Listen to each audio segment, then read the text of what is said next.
ഒരു സിമ്പിളായിട്ടുള്ളൊരു തോരനായിട്ട് വെക്കണത്. അപ്പോൾ പച്ചക്കറിയൊക്കെ കുറവുള്ള സമയത്ത് ഞാൻ എല്ലാ പച്ചക്കറിയും കൂടി എടുത്തിട്ട് ഒരു തോരൻ വെക്കാറുണ്ട്. ആ തോരനായിട്ട് നിങ്ങളെ കാണിക്കണത്.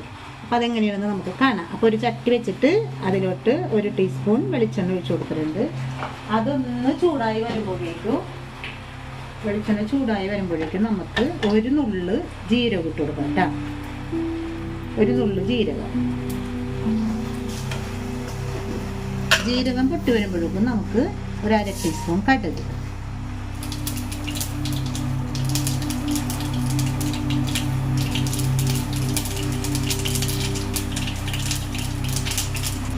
ഇത്തിരി വേപ്പില,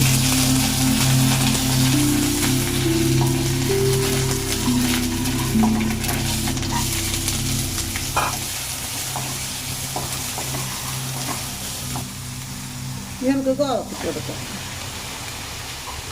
ഇട്ടെടുക്കാം.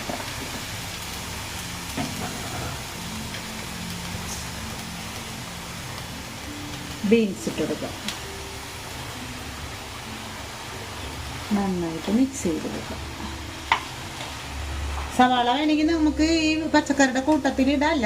അതല്ലെങ്കിൽ കടുക് പൊട്ടി വരുമ്പോൾ ആ സവാള ഒന്ന് ഇട്ടിട്ട് ഈ പച്ചക്കറി ഇട്ടാലും മതി കേട്ടോ.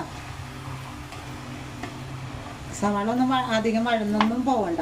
വഴന്ന് വരാനുള്ള സമയമൊന്നും നമുക്ക് വേണ്ട. ഈ പച്ചക്കറിയുടെ ഒപ്പം തന്നെ നമുക്ക് സവാളയും ചേർക്കാം. 1/4 ടീസ്പൂൺ മഞ്ഞൾപ്പൊടിയും ഒരു 1/2 ടീസ്പൂൺ ഉപ്പ് നന്നായിട്ട് മിക്സ് ചെയ്തിട്ട് ഒന്ന് തട്ടിപ്പൊത്തി വെക്കാം നമുക്ക്.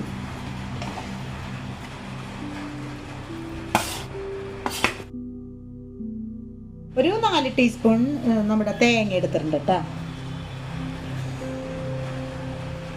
അതിലോട്ട് ഒരു നുള്ള് മഞ്ഞൾപ്പൊടി എടുക്കാൻ വേണ്ടിയിട്ടേ. ഇതൊന്ന് പയ്യൊന്ന് ചതച്ചെടുക്കാം. നിങ്ങൾക്ക് ചതച്ചെടുക്കാൻ മടിയുണ്ടെങ്കിൽ മിക്സിയിലിട്ടൊന്ന് പയ്യൊന്ന് അടിച്ചെടുത്താൽ മതി കേട്ടോ. ഒറ്റ ക്രഷിൽ നമുക്കിത് അടിച്ചെടുക്കാം. അരഞ്ഞു പോകരുത് കേട്ടോ, ചതച്ചെടുത്താൽ മതി.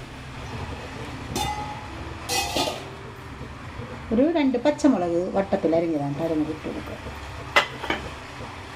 ഒന്നും കൂടി നമുക്ക് ഒന്ന് മിക്സ് ചെയ്ത് കൊടുക്കാം. ഇടക്കിടക്കൊന്ന് മിക്സ് ചെയ്ത് കൊടുക്കണം കേട്ടോ. നമ്മൾ ഈ വെള്ളമൊന്നും ഒഴിക്കാണ്ട് വാട്ടിയെടുക്കണതില്ല. അപ്പോൾ ഇടക്കിടക്കൊന്ന് മിക്സ് ചെയ്ത് കൊടുക്കണം. തീ വളരെ കുറച്ച് വെച്ചിട്ട് ഇതൊന്ന് മൂടി വെച്ച് കൊടുക്കുക.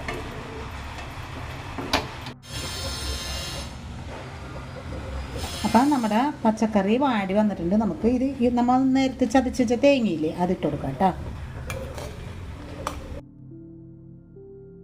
ഇനി നമുക്ക് ഇതൊന്ന് ആവിയേറി വരുമ്പോഴേക്കും നമുക്ക് ഒന്നും കൂടി ഇളക്കിയെടുക്കാം കേട്ടോ. ഇതൊന്നിപ്പോൾ ഒന്ന് ആവിയേറി വരട്ടെ തേങ്ങ. അപ്പോൾ നമുക്ക് മൂടി വെക്കാം.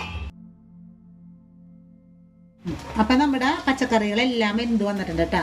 നമുക്ക് ഈ തേങ്ങയും പച്ചക്കറിയും എല്ലാം കൂടി ഒന്ന് മിക്സ് ചെയ്ത് കൊടുക്കും. ഇത്രേ ഉള്ളൂ കേട്ടോ. നമ്മുടെ തോരൻ ഇവിടെ റെഡി ആയിട്ടുണ്ട്.